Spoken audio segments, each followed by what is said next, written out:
How can I arrest someone who I suspect is committing an offense in my presence? You could use words just to effect the arrest, or you could actually touch the body of the person in effecting an arrest. And you can do that. So go out there, if you see someone committing an offense in your presence and the offense is in these categories that I've mentioned, arrest them and send them to the police station or to a police officer. In this video, I will explain to you how exactly you can arrest a person as a private person. I am Godwin Selassie Dakbo, and this is Make It Legal. Make it legal.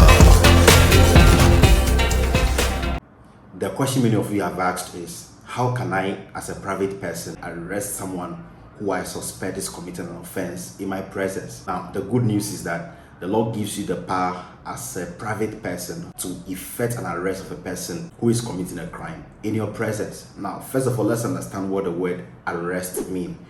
What does that word mean? Arrest simply refers to the intentional seizing of a person by an authority or an individual for purposes of keeping them in custody.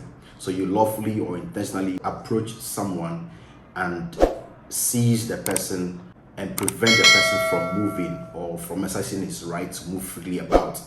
Once you seize the person, you are doing so with the purpose of sending them to custody. So that is simply an arrest, and it involves having to touch the person or confining the person just by use of words. So you could tell the person that you are under arrest for doing ABCD. So that's information you give to the person. If by reason of those words the person restrains himself from moving about, then you have arrested the person. So you could use words just to effect the arrest, or you could actually touch the body of the person in effecting an arrest. I think it's important to also understand the word warrant. Now, warrant here refers to an authority to arrest someone. It's like a permission granted to you by a court of authority or by a legal authority to go and arrest someone or to search a premises or to conduct certain activities, all in the interest of administering justice. So when you have been authorized by that document by a judge or by a legal authority to go and either search a person's premises or to arrest a person, that document is what we call a warrant. So you can arrest a person with or without a warrant. So in this video, we are explaining how you can arrest a person without a warrant, without an authority from a judge or from a legal authority that says that you have the permission to go ahead, Mr. Mensah, and arrest Mr. Kweku for ABCD offense or for being a person suspected of committing ABCD crime. So under what categories can you actually arrest a person as a private person? Now, when we talk about private person here, we're referring to you who is not a police officer, who is just an ordinary citizen. Maybe you are a lawyer, maybe you are a judge, maybe you are a banker, maybe you are a farmer, maybe you are a school teacher, maybe you are just an engineer, you are just an ordinary person in society. And right in your presence, someone is committing an offense or something you suspect reasonably so that is an offense. Can you go ahead and arrest that person?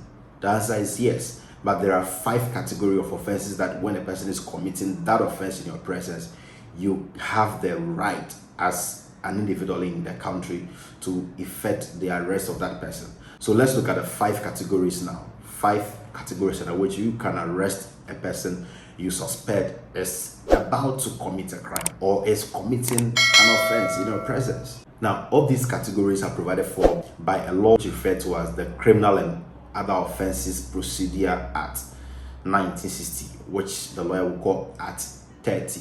So that law is what provides for the category of offenses under which you can arrest a person without a warrant as a private person. So let's take the category. The very first one is where you suspect reasonably so that the person right in your presence is committing an offense involving the use of force or violence. So if the person is committing an offense that involves the use of force or some sort of violence, you have the right as a citizen or as an ordinary person to arrest that person by, telling him that because of ABCD you are doing, I am arresting you for the state institutions to prosecute you for this offense you are committing. So you can approach the person.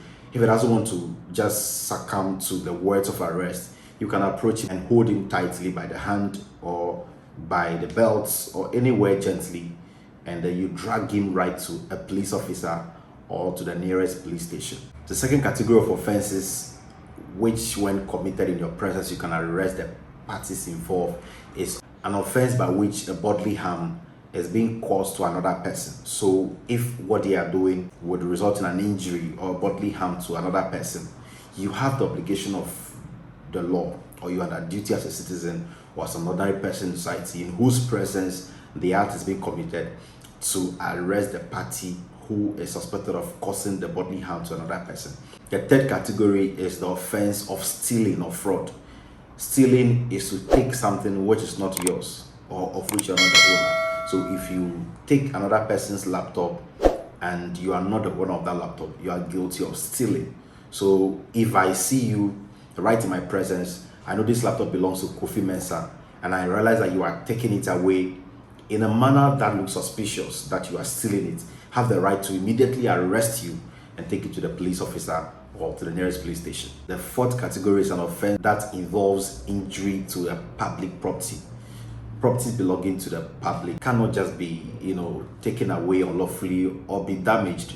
So if the person is committing an offense or is engaged in an activity which in your opinion you think that would amount to a damage to that public property, you have every obligation of law to go ahead and arrest that person for doing so as a private person without a warrant from a court. The last category is an offense involving an injury to a property that you are either the one who owns it or that you are caretaker of. So if you have some properties that you are responsible to take care of, and someone is doing something that would amount to a damage or injury to those properties, you have every obligation to arrest the person. And remember, like I said, when you arrest these people, you have the obligation to take them straight to a police officer or to the nearest police station where there is no police officer available. That is what the law expects of you, and you can do that. So go out there. If you see someone committing an offense in your presence and the offense is in these categories that I've mentioned, you have the right to arrest them and send them to the police station or to a police officer. I believe you enjoyed this video, so you may want to hit the like button to like it, and also click the subscription button if you are yet to subscribe to the channel. And we encourage you to share this video to someone. Share it to your WhatsApp pages and to your friends, and share it on your status on WhatsApp, and share it also on Facebook. Let a friend know about it. And please, we want to read what you think about the video, and if you have a question, please drop it in the comment section and we'll respond to it right away. Don't go yet. Click here toward the next video. I'm Godwin Selassie Dapo, and this is Make It Legal. Make it legal.